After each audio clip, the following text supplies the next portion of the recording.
Здравствуйте, уважаемые друзья! С вами я, Юрий Тютченко, кандидат ветеринарных наук, и в этом видеоподкасте я вам расскажу о том, что надо делать, чтобы вакцинация кроликов против миксоматоза и вирусной болезни кроликов была эффективной.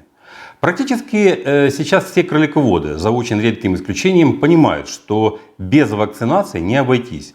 Вакцинируют, а кролики в очень многих случаях все равно гибнут.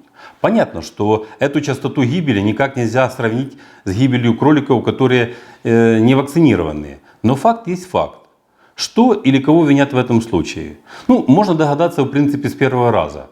Конечно же, или саму вакцину, или дистрибьютора, что хранил и перевозил ее. Согласен, иногда и такие причины могут иметь место. Но поверьте, эти причины занимают небольшой процент в данной ситуации. Давайте рассмотрим истинные причины гибели вакцинированных кроликов и как этого избежать. Да, вакцинация – это очень важный элемент в борьбе с болезнями. Но нельзя сказать, что только от нее стопроцентно зависит успех. Успех складывается из нескольких факторов. Итак, чтобы вакцина оказала максимальный защитный эффект, то есть выработался высокий иммунитет к болезням, необходимо несколько условий. Их не так уже и много. Это хорошая вакцина, здоровый организм кролика и отсутствие инфекционного давления внешней среды на кролика. Теперь рассмотрим все это по порядку. Первое, что касается хорошей вакцины. Это должна быть вакцина, которая адаптирована под эпизоотическую ситуацию в регионе с достаточным количеством антигена, чтобы вызвать хороший иммунитет. Не буду сейчас вас нагружать научными терминами, хотя если кому-то это интересно, то тему вакцин мы рассмотрим в одном из наших последующих видеороликов. А сейчас скажу только то, что, как правило, вакцины, которые присутствуют на нашем рынке, соответствуют всем стандартам, и мне неизвестны случаи, когда вакцина сработала недостаточно качественно. Хотя теоретически это тоже вполне возможно. Это в частном секторе или небольших домашних фермах проколол вакцину и не знаешь, какой результат. А на больших кролефермах или кролезаводах после вакцинации проверяют степень напряженности иммунитета. То есть проверяют силу образовавшегося иммунитета. Более того, для тех, кто не знает, еще скажу, что каждая серия вакцины проверяется в контрольном институте биотехнологий и штаммов на предмет ее иммуногенности и безопасности. То есть надежных предохранителей, предупреждения некачественной вакцины на рынке достаточно много. Насчет того, что очень много случаев гибели кроликов, что кто-то не выдерживает температурный режим при транспортировке или при хранении вакцин, я вам не скажу. Нет у меня таких данных, но зная технологию производства современных вакцин, скажу, что кратковременное нахождение вакцины на протяжении дня или даже нескольких дней при температуре аж до 30 градусов не вызывает снижения иммуногенности даже незначительно. Просто существуют определенные международные стандарты, что вакцины хранятся при температуре 2-8 градусов. Вот производитель себя и страхует такими условиями. Я ни в коем случае не говорю, что нужно хранить при высоких температурах, и дистрибьюторы это тоже понимают, но чтобы просто вы знали эту информацию. Вот если вакцину нагреть свыше 60 градусов, то тогда уже идет денатурация белка и разрушение вакцины. Но нагреть вакцину до таких параметров могут только отъявленные вредители, во что я тоже категорически не верю. Поэтому при рассмотрении условий эффективной вакцинации кроликов давайте будем считать, что все вакцины качественные и условия их хранения также не нарушаются. А значит, что они критически не влияют на пробой вакцины, на качество вакцины. Остаются две следующих причины. Вторая причина – это организм кролика. Кролик должен быть здоров от всех болезней, так как только здоровый организм может выработать высокий иммунитет. Надо понимать, что, как правило, болезни очень сильно подавляют иммунитет. У кролика это могут быть и глисты, и эктопаразиты, и, конечно же, кокцидии. Кокцидии – это вообще знатный иммуносупрессор. И кокцидии, кстати, встречаются у всех видов сельхозживотных и у птицы. Но в кролиководстве кокцидиоз занимает очень почетное в кавычках место. Дело в том, что кролики поедают свой собственный кал. Для кроликов это физиологичный процесс, и таким образом кролики пополняют свой организм и питательными веществами, и витаминами с микро- и макроэлементами.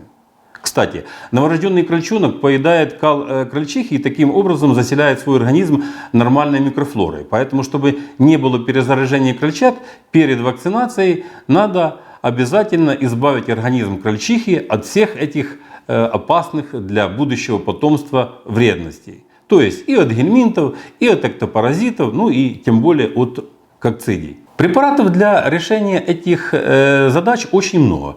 Очень популярны сейчас препараты ивермектинового ряда для борьбы с гельминтозами и эктопаразитозами. А против кокцидиоза распространены препараты на основе тольтразурила или диклазурила. Более конкретно мы рассмотрим эти препараты, когда будем рассматривать эти темы. И третье условие успешной вакцинации – это снижение инфекционного давления внешней среды на кролика. Для этого надо сделать очистку и дезинфекцию клеток, инвентаря и окружающей среды.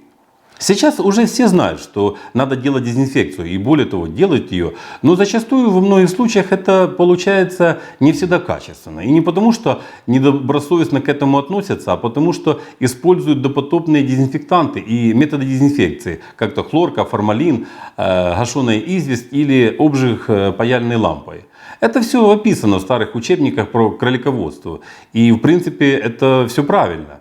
Эти методы кочуют из книжки в книжку с послевоенных лет и до середины 90-х. В то время просто ничего другого не существовало. Эти методы тоже дают эффект, более того, даже достаточно высокий, но, к сожалению, не всегда и не во всех случаях. Но нам-то надо всегда иметь очень высокий, достаточный эффект. О том, как достигать высоких результатов в дезинфекции в кролиководстве, мы с вами тоже рассмотрим в других видеороликах. А сейчас я вам скажу, что применять надо современные дезинфектанты, которые соответствуют современным требованиям. Как правило, они в своем составе имеют глютаровый альдегид, четвертично-аммониевые соединения и плюс другие компоненты, которые повышают эффективность основных действующих веществ. Еще сакцентирую ваше внимание, что на промышленных кролефермах в обязательном порядке определяют качество дезинфекции. Мелкие кролиководы, как правило, это не делают. Но если вы серьезно занимаетесь кроликами, то я бы настоятельно рекомендовал вам хоть иногда это делать. Это не очень дорого, это вы сможете себе позволить и будете знать, насколько качественно вы проводите дезинфекцию. Определение качества дезинфекции – это вам не определение степени напряженности иммунитета, которое, конечно же, стоит на порядок выше. Теперь пойдем дальше. В первые дни жизни защиту от всех болезней крольчата получают от матери, так называемый колостральный иммунитет, который длится до 1 месяца. Поэтому, чтобы обеспечить полноценную и непрерывную защиту крольчат, необходимо обязательно вакцинировать и маточные поголовья. Я сейчас не буду останавливаться на том, когда и в какие сроки это надо делать. Это написано в наставлении по применению вакцины. Этот вопрос мы тоже детально рассмотрим в одном из наших последующих видеороликов. Но хочу обратить ваше внимание на то, что сколько бы раз вы не делали вакцинацию кроликов, вот столько раз и читайте инструкцию по применению вакцины. Даже если вы делаете ее уже 100-й раз и уже на память знаете эту инструкцию. Этому меня учили, когда я был еще студентом, к этому я и вас призываю. Просто возможно такие ситуации, что производитель внес в вакцину какие-то изменения, а вы можете это упустить. Это как дорожные знаки. Сколько бы вы не ездили по одной и той же дороге, но все равно всегда смотрите на дорогу и на знаки, а не мечтайте за рулем. А то в один прекрасный момент вместо разрешающего знака на том же месте может появиться запрещающий. И это может привести к очень серьезным отрицательным последствиям. Я думаю, что такие ситуации у многих из вас были. Ну вот, кажется, и все, что касается эффективной вакцинации.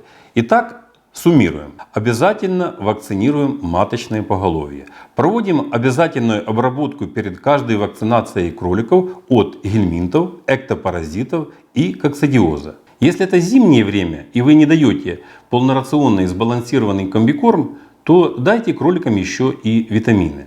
Подчеркиваю, что все это делаем перед каждой вакцинацией.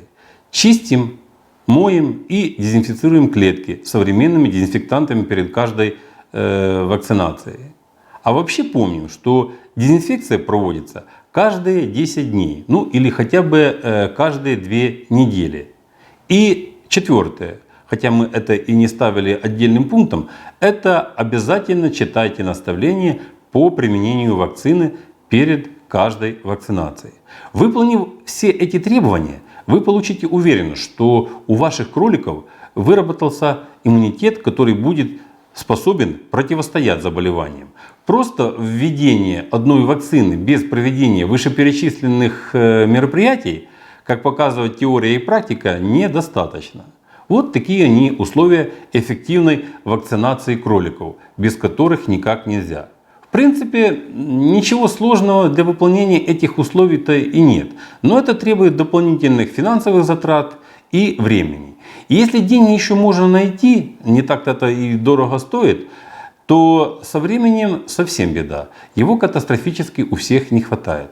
Поэтому очень многие кролиководы, которые даже и понимают важность этих мероприятий, но ввиду недостатка времени, пытаясь перехитрить себя и понадеяться на «а вдруг пронесет», где-то не совсем качественно дочистили или домыли клетки, где-то некачественно провели дезинфекцию не теми препаратами.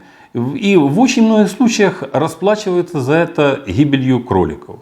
Ну что ж, это уже выбор и риск каждого. Тут надо осознанно выбирать. Или экономия времени, или живые до технологического возраста кролики.